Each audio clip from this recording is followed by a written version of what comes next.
After surviving several attempts on his life, Saul had already figured out how Sid operated. He even suspected that the incident in Kaz's lab had something to do with Sid. If he hadn't been teleported back to his dorm by Big Pink, he might have run straight into Sid arriving to clean up the scene. He sent Jenna here, probably intending for her to die in front of me. That way, he could pave the way for Rocky, or someone else after him, giving them a clear and justifiable motive to come after me. He probably already knows I've learned a zero-tier spell. To make sure nothing goes wrong this time, he'll have to come and confirm things himself. Saul looked up at Kongsha, keeping his tone as calm as possible. I can already cast spells now. I'm getting stronger. If he doesn't make a move soon, he'll never get another chance. Kongsha's mind churned slightly. Several eyes flickered in and out of visibility around her. But all of this hinges on one thing. Jenna really was sent by Sid.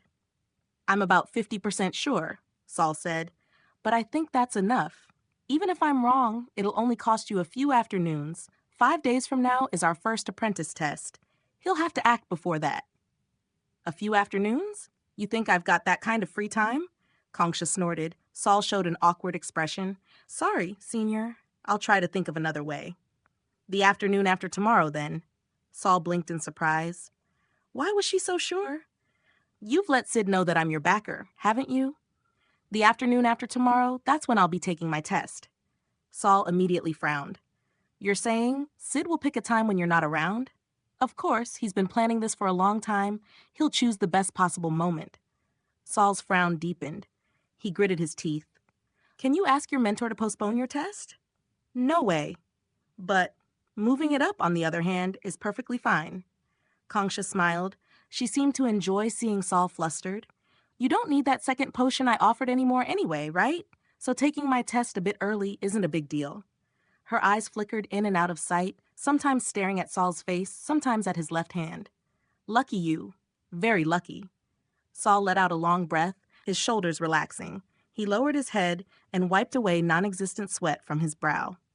2 days later, East Tower, 2nd floor, morgue number 3. Saul wasn't running any experiments.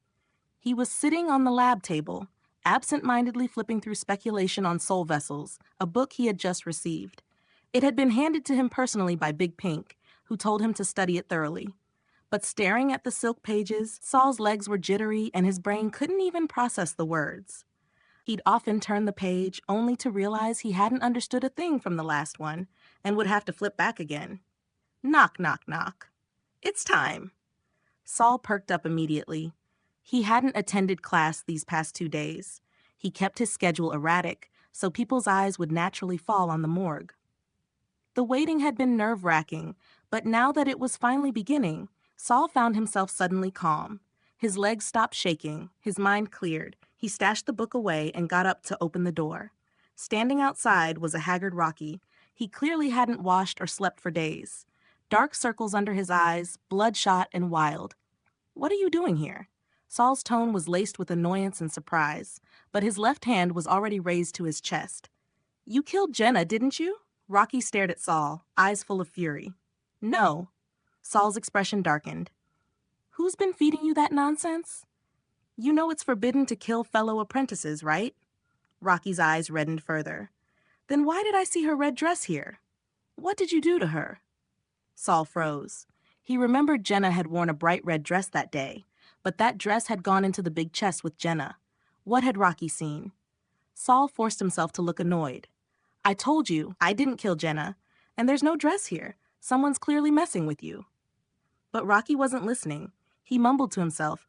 It was you. It had to be you. Jenna's been blaming me these days for not finding her sooner. Jenna? Blaming him? Was Rocky possessed? Had he lost his mind? Saul took a step back. That movement triggered Rocky instantly. Don't run. Give Jenna back to me. Rocky suddenly pulled a dagger from behind his back and lunged for Saul's chest. The blade shimmered with green light. It was poisoned. Saul instantly raised his left hand to block the wild swing and quickly muttered an incantation, casting demoralized gaze. But Rocky didn't flinch. He took 2 steps back, then charged again with renewed force, muttering, You killed her! You killed her! His movements were swift and precise, nothing like the timid Rocky Saul once knew. If he'd had even half this skill last time, he wouldn't have fled in panic. Who are you really? Saul circled around the table, dodging the frenzied attacks. Rocky just grinned maniacally and lunged again. Just then, the diary came fluttering out.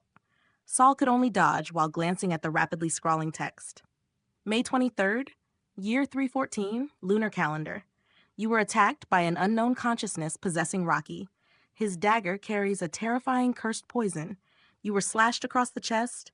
Your organs began to melt, black blood pouring from your mouth. After a long battle, you defeated the enemy with a strike undead, thinking you'd finally survived. But it wasn't over. A new enemy arrived. A fireburst stone flew in from the doorway. You saw fire. And hell. Someone else was outside. Saul instantly realized another attacker was waiting, and it probably wasn't Sid either.